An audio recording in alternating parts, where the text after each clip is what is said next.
Hello बच्चों, कैसे हैं आप। कक्षा 8 की विज्ञान की ऑनलाइन क्लास में हम आप सबका स्वागत करते हैं। हम अपने पाठ्यक्रम में छठी इकाई पढ़ रहे हैं। इसमें एक लेक्चर पढ़े हैं कि कोशिका से ही पूरे जीवों के शरीर का निर्माण होता है। कोशिका ही सभी जीवों की रचनात्मक एवं क्रियात्मक इकाई होती है। आज हम कोशिका की आंतरिक संरचना के बारे में पढ़ेंगे कि कोशिकाओं की आंतरिक संरचना किस तरह होती है, किस तरह पौधों की कोशिकाएँ होती हैं, किस तरह जंतुओं की कोशिकाएँ होती हैं। कोशिका की संरचना, कोशिका की संरचना का जो अध्ययन करने का प्रयास सबसे पहले किया गया वह प्रथम वैज्ञानिक थे रॉबर्ट हुक, जिन्होंने 1665 ईस्वी में इन्होंने एक स्वयं ही सूक्ष्मदर्शी बनाई और उसके माध्यम से कोशिका को देखा। क्योंकि कोशिका इतना छोटी होती है कि उसे बिना किसी सूक्ष्मदर्शी के यंत्र के देखा नहीं जा सकता है। तो कुछ इस तरह की संरचनाएं कोशिकाओं की होती हैं, जिसमें बाहर एक झिल्ली पाई जाती है और पौधों की कोशिकाओं में उस झिल्ली के बाहर भी एक मोटी दीवार पाई जाती है। किस तरह की संरचनाएं हैं इसको आप चित्र के माध्यम से देख सकते हैं। यह पादप कोशिका है और यह जंतु कोशिका है। पादप कोशिका में झिल्ली के बाहर भी एक मोटी भित्ति पाई जाती है और उसके भीतर छोटे छोटे कोशिकांग और द्रव भरा रहता है। इसी तरह जंतु कोशिका में भी बाहर की तरफ कोई झिल्ली नहीं पाई जाती है, लेकिन उसके भीतर भी छोटे छोटे कोशिकांग भरे रहते हैं उस द्रव्य में। तो किस तरह की संरचना होती है इसको देखें। सामान्य जो एक कोशिका होती है उसमें कौन कौन से कोशिकांग पाए जाते हैं यह जानें। बाहर सबसे कोशिका झिल्ली होती है, उसके भीतर कोशिका द्रव्य होता है और जिसके कोशिका द्रव्य के बीच में केंद्रक पाया जाता है। तो कोशिका को हम मुख्य रूप से 3 भागों में बांट सकते हैं। एक बाहर जो झिल्ली है जो कि पूरी कोशिका को घेरे रहती है, उसको बनाए रखती है कोशिका के रूप में, वह कोशिका झिल्ली होती है। उसके भीतर भरा हुआ तरल जो है वह कोशिका द्रव्य कहलाता है, जितना भी तरल भरा रहता है। और सबसे बीच में एक बड़ा सा गोला जैसा संरचना, गोल अंडाकार जैसी संरचना दिखाई पड़ती है, इसे हम केंद्रक के नाम से जानते हैं। तो 3 भाग मुख्य होते हैं और साथ ही जो कोशिका द्रव्य होता है उसमें दूसरी भी छोटी छोटी अनेक रचनाएं हमें दिखाई देती हैं। इन छोटी छोटी रचनाओं को हम कोशिकांग कहते हैं। पिंड जैसी छोटी छोटी संरचनाएं कण के समान दिखाई देती हैं, इन्हें कोशिकांग के नाम से जाना जाता है। संरचनात्मक दृष्टि से अगर हम बात करें तो जो पौधों की कोशिकाएं होती हैं, जो जंतुओं की कोशिकाएं होती हैं, दोनों कोशिकाएं अलग अलग प्रकार की होती हैं। पौधों एवं जंतुओं की कोशिकाओं में कुछ कोशिकांग समान दिखाई देते हैं, लेकिन कुछ ऐसे कोशिकांग होते हैं जो कि जंतु कोशिका में पाए जाते हैं, पादप कोशिका में नहीं पाए जाते हैं। कुछ ऐसे भी कोशिकांग होते हैं केवल पादप कोशिकाओं में पाए जाते हैं और जंतु कोशिकाओं में नहीं पाए जाते हैं। तो कुछ मूलभूत मौलिक अंतर होते हैं जिन्हें आप चित्र के माध्यम से मिला सकते हैं और इससे हम बताएंगे भी जंतु कोशिका पादप कोशिका में अंतर क्या होता है।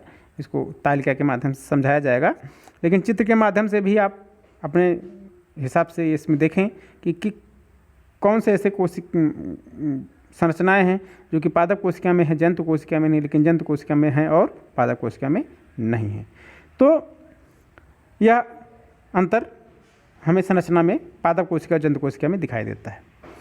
अब हम जो कोशिकांग भीतर पाए जाते हैं कोशिका द्रव्य में तैरते हुए कण के रूप में, उनके बारे में पढ़ेंगे कि कौन कौन से प्रमुख कोशिकांग हैं, उनके कार्य क्या होते हैं, वो कोशिका के भीतर रह करके कौन सा कार्य संपादित करते हैं। कोशिकाओं में कोशिका झिल्ली, केंद्रक या कोशिकांग के अलावा जो है अनेक कोशिकांग पाए जाते हैं और जो प्रमुख कोशिकांग हैं उनमें पहला नाम है कोशिका झिल्ली। यह प्रत्येक कोशिका में, कोई भी कोशिका हो, चाहे पादप की हो, चाहे जंतु की हो, चाहे एक कोशिकीय जीव हो, चाहे बहुकोशिकीय जीव हो, किसी भी तरह की कोशिका होती है, प्रत्येक कोशिका में चारों ओर पाई जाने वाली झिल्ली है जो कि कोशिका को स्थिर रखती है तथा कोशिका के अंदर बाहर पदार्थों का जो आदान प्रदान होता है उस पर नियंत्रण रखती है। यह सभी कोशिकाओं में अवश्य उपस्थित होती है। बिना कोशिका झिल्ली के कोशिका की संरचना का जो है होना वह असंभव है। दूसरी प्रमुख संरचना होती है कोशिका भित्ति। यह केवल पौधों की कोशिकाओं में पाई जाती है। कोशिका झिल्ली के बाहर एक मोटी और मजबूत दीवार पाई जाती है जिसे हम कोशिका भित्ति के नाम से जानते हैं। कोशिका की दीवार या कोशिका भित्ति कहते हैं। कोशिका भित्ति एक दृढ़ संरचना है कोशिका झिल्ली तो मुड़ जाती है, उसमें लचीलापन पाया जाता है, लेकिन कोशिका भित्ति एक दृढ़ संरचना, मजबूत संरचना होती है जो कि कोशिकाओं की रक्षा करती है उसके चारों ओर रह करके, और यह केवल पौधों की कोशिकाओं में पाई जाती है। उसके बाद अगला जो कोशिकांग है केंद्रक होता है कोशिका द्रव्य के भीतर। यह कोशिका का सबसे महत्वपूर्ण कोशिकांग माना जाता है, और जो सामान्यतः जंतु कोशिकाएं होती हैं उसमें सामान्यतः मध्य में पाया जाता है, लेकिन जो पादप कोशिकाएं होती हैं उनमें यह परिधि की ओर दिखाई देता है। चित्र के माध्यम से आप देख सकते हैं इसको कि जंतु कोशिका में यह मध्य में उपस्थित है और पादप कोशिका में किनारे की तरफ, परिधि की तरफ उपस्थित है। तो केंद्रक की स्थिति होती है ऐसी। यह जो केंद्रक है इसका कार्य होता है कि कोशिका की वृद्धि एवं विभाजन करना। यह पूरी कोशिका की जो रचना होती है और कोशिका के जो कार्य होते हैं उन पर पूर्ण रूप से नियंत्रण रखती है। कोशिका द्रव्य, केंद्रक और कोशिका झिल्ली के बीच में जो उपस्थित जीव द्रव्य होता है, जीवित कोशिका के भीतर भरे हुए द्रव्य को जीव द्रव्य कहते हैं। तो केंद्रक तथा कोशिका झिल्ली के बीच में उपस्थित जीव द्रव्य को कोशिका द्रव्य कहते हैं। उसमें अनेक प्रकार के कोशिकांग पाए जाते हैं, जैसे कि माइटोकॉन्ड्रिया, गाल्जी काय, हरित लवक। यह कोशिकांग इस कोशिका द्रव्य में हमें तैरते हुए दिखाई देते हैं। माइटोकॉन्ड्रिया क्या होता है, क्या कार्य है माइटोकॉन्ड्रिया के, जान लें। पहली चीज़, यह एक दोहरी झिल्ली से घिरी हुई कैप्सूल के आकार की संरचना होती है और पादप और जंतु कोशिका दोनों में पाई जाती है। हम जो श्वसन की क्रिया करते हैं वह जो ऑक्सीजन जाती है शरीर के भीतर, उसका उपयोग इन्हीं माइटोकॉन्ड्रिया के भीतर होता है, उस ऑक्सीजन का। और उस ऑक्सीजन का उपयोग करके यह और जो भोजन करते हैं दोनों को मिला करके ऑक्सीजन की सहायता से उस भोजन को माइटोकॉन्ड्रिया में जलाया जाता है, उसका दहन होता है, जिसके माध्यम से माइटोकॉन्ड्रिया के भीतर ऊर्जा उत्पन्न होती है। इसीलिए माइटोकॉन्ड्रिया को कोशिका का ऊर्जा गृह या पावर हाउस भी कहते हैं, क्योंकि इसमें ऊर्जा का उत्पादन कोशिकाएं करती हैं। दूसरा महत्वपूर्ण कोशिकांग जो है वह हरित लवक होता है। हरित लवक बच्चों सिर्फ पौधों की कोशिकाओं में पाया जाता है, और यह प्रकाश संश्लेषण की जो क्रिया होगी जिसके बारे में हम आगे पढ़ेंगे वह संपन्न करने में सहायता करता है हरित लवक। या हरित लवक के भीतर ही प्रकाश संश्लेषण की क्रिया होती है। अगली संरचना होती है तारककाय कोशिकांगों में। यह केंद्रक के पास ही पाया जाता है और कोशिका का जब विभाजन होने लगता है तो उसमें यह सहयोग करता है। और महत्वपूर्ण बात कि यह सिर्फ जंतु कोशिकाओं में ही तारककाय पाया जाता है। अगली जो महत्वपूर्ण कोशिकांग है वह है रिक्तिका। यह पादप और जंतु दोनों ही कोशिकाओं में पाया जाने वाला कोशिकांग है, लेकिन पौधों में एक बड़ी रिक्तिका केंद्र में होती है, जबकि जिसके कारण केंद्रक किनारे हो जाता है। लेकिन जंतु जो कोशिकाएं होती हैं, जंतु कोशिकाओं में छोटी छोटी अनेक रिक्तिकाएं पाई जाती हैं जो कि पूरी कोशिका में फैली रहती हैं। इन रिक्तिकाओं का कार्य होता है कि यह पानी जो कोशिका के भीतर होता है और लवण जो होता है उसको संग्रहित रखती हैं, और इसकी मात्रा कम ज़्यादा होने पे वह उसका नियमन करती हैं। कम होगा तो अपने भीतर से बाहर कोशिका में भेज देंगी, और कोशिका में अगर पानी या लवण ज़्यादा हो जाता है तो उसे अपने अंदर फिर से वापस खींच लेती हैं। तो लवण और पानी का नियमन करना रिक्तिका का कार्य होता है, या दोनों पौधों और जंतुओं दोनों की कोशिकाओं में पाया जाने वाला कोशिकांग है। अगला कोशिकांग है गाल्जी काय। यह भी केंद्रक के आसपास जुड़ा रहता है, केंद्रक से ही, और इसका कार्य है कि पदार्थों का संश्लेषण करना और भंडारण एवं श्रावण करना। यह गाल्जी काय का प्रमुख कार्य होता है। लाइसोसोम पाया जाता है एक कोशिकांग। यह कोशिका में जो पदार्थ होते हैं, जो बाहरी पदार्थ हैं या जो अनावश्यक पदार्थ होते हैं कोशिका के लिए, उनको पचाने का कार्य लाइसोसोम करता है। इसे आत्मघाती थैली के नाम से भी जाना जाता है, क्योंकि जब यह नष्ट होता है, फटता है, तो पूरी कोशिका को ख़त्म कर देता है। इसमें इतना घातक तरल पदार्थ भरा रहता है लाइसोसोम के भीतर, अगर यह फट जाए तो पूरी कोशिका ही नष्ट हो जाती है। इसलिए लाइसोसोम को आत्मघाती थैली के नाम से भी जानते हैं। राइबोसोम, यह प्रोटीन संश्लेषण में सहायक होता है, प्रोटीन का संश्लेषण करता है कोशिका के भीतर। अंतःप्रद्रव्य जालिका, यह झिल्लियों की बनी हुई जटिल जालनुमा जैसी संरचना होती है जिसे अंतःप्रद्रव्य जालिका कहते हैं। यह केंद्रक से जुड़ी हुई होती है या अथवा इसे मुक्त रूप में भी पाई जाती है।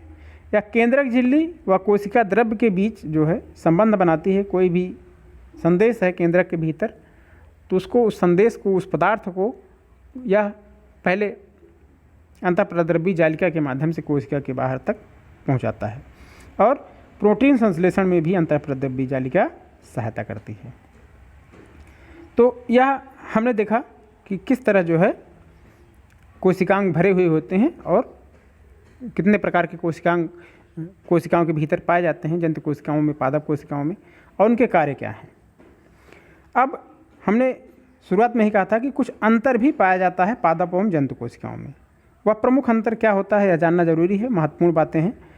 दोनों तरह की कोशिकाओं का अध्ययन अगर हम करेंगे तो अधिकांश कोशिकांग पादप एवं जंतु कोशिकाओं में पाए जाते हैं, लेकिन कुछ एक कोशिकांग होते हैं जो केवल पादप या केवल जंतु कोशिका में ही पाए जाते हैं।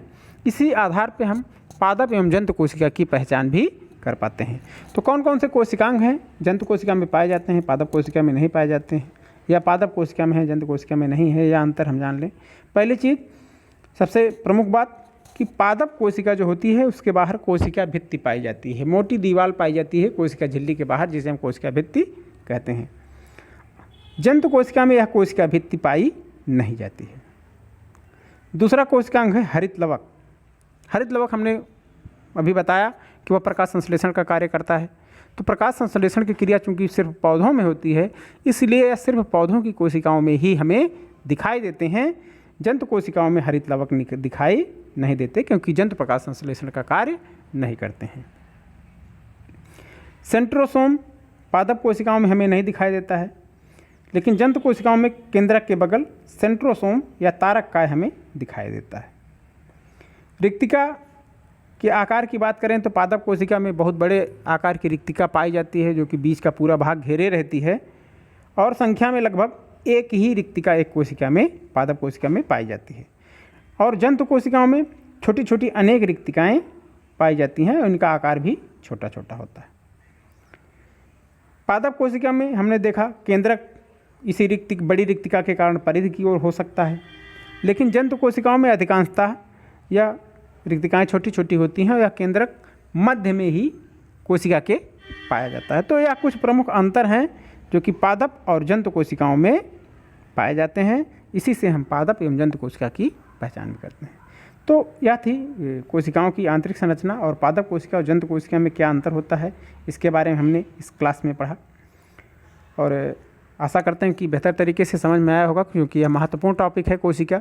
आगे का पूरा जीव विज्ञान जो पोर्शन है आपका वह इसी पे आधारित है। अगर आप कोशिका और कोशिकांगों के बारे में अच्छी तरह से चीज़ों को समझेंगे, खासकर चित्र के बारे में, अगर चित्र को अच्छे से समझ लेंगे तो पूरी कोशिका की संरचना जो है वह आपको आसानी से समझ में आ जाएगी। तो इसमें अपने मन से दिमाग में इस चित्र को बैठाएं और उसको देखें कि कौन सा कोशिकांग किस तरह क्या कार्य करता है, किस तरह की संरचना उसकी होती है, कहाँ पाया जाता है। तो यह सारी चीज़ें महत्वपूर्ण आपके लिए हैं। तो आज की क्लास यहीं समाप्त होती है। कोई भी अगर पॉइंट आपको समझ में नहीं आया है तो कमेंट करके, फ़ोन करके उसको आप क्लियर कर सकते हैं। बाकी मिलेंगे अगले क्लास में। बहुत बहुत शुभकामनाएं।